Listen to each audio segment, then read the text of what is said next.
3 pairs of eyes gazed at the scanner screen. Eyes like those of a sad and lonely person in a strange town desperately seeking the smile of a friendly face.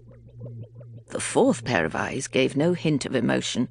The doctor was totally absorbed, totally fascinated. Vicky sighed, a sigh so audible that Ian could not resist a sidelong glance at his young companion. He turned back to the screen, and knowing exactly how she felt, almost mechanically placed a comforting arm across her shoulders. She didn't seem to notice. Barbara sighed, perhaps not quite so audibly, but with gentlemanly impartiality, Ian's other arm reached out to comfort her. All he could see on the screen was sand, sand, sand, and more sand. Why couldn't the TARDIS, just once, materialize in a pleasant, leafy, tree-lined street in Hampstead or on Wimbledon Common? How about a pretty Yorkshire dale, or a Welsh mountain top with nothing around more menacing than a flock of silly sheep? Or if it had to be sand, why not a sun-drenched Californian beach? Or maybe even the south of France?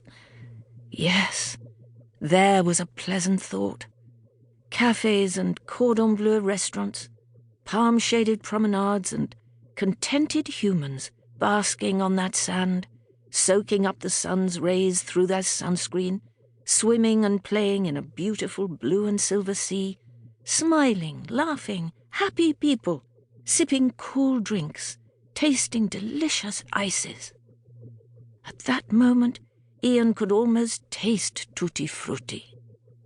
And why couldn't the TARDIS materialize in the good old 20th century? In some peaceful corner of the world where they could just relax and not be caught up in the stupidity of human wars or some other folly. Ian sighed, deeply, and 3 pairs of eyes turned to look at him. He did not return their gaze, but he felt himself blush. "Where are we?" he asked, as though they were travelling from London to Manchester and he just happened to have dozed off for a few minutes.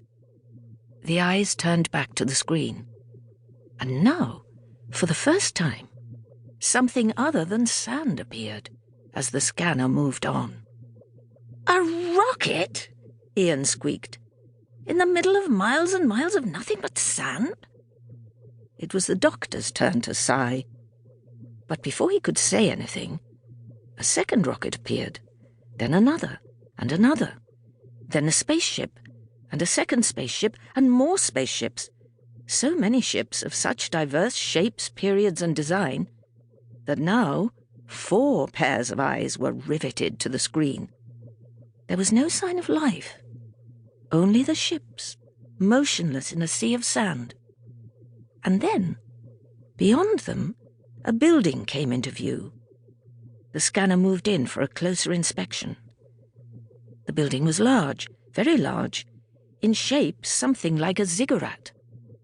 The surface was made up of geometric panels, triangles forming pyramids, and covered with what seemed to be a dullish metal, which, although the sky was bright, gave off no reflection. "It's the casino," Ian thought, his mind still on sunlit beaches and gentle pleasures. "Like the casino at Monte Carlo, or Nice. We'll find 2-headed monsters playing 3-dimensional roulette." He chuckled to himself, and then stopped in case someone decided to investigate his sense of humour. He needn't have worried. Everyone was too engrossed in studying the building in question. He was intrigued, though, by the non-reflective panels. "Do you suppose this planet has a sun?" he queried. The doctor shrugged. "Presumably," he muttered. "Otherwise, where would the light be coming from?" "I only asked." Ian was a trifle peeved at the doctor's brusque reply. He was anxious now to be up and about doing something, and the doctor, as far as he was concerned, was being his usual cautious self. Ian sighed again. "What is the matter with you, my boy?" the doctor snapped. "If you carry on like that, you'll sigh your life away." "There doesn't seem to be any sign of life," Ian answered. "Why don't we go and take a closer look,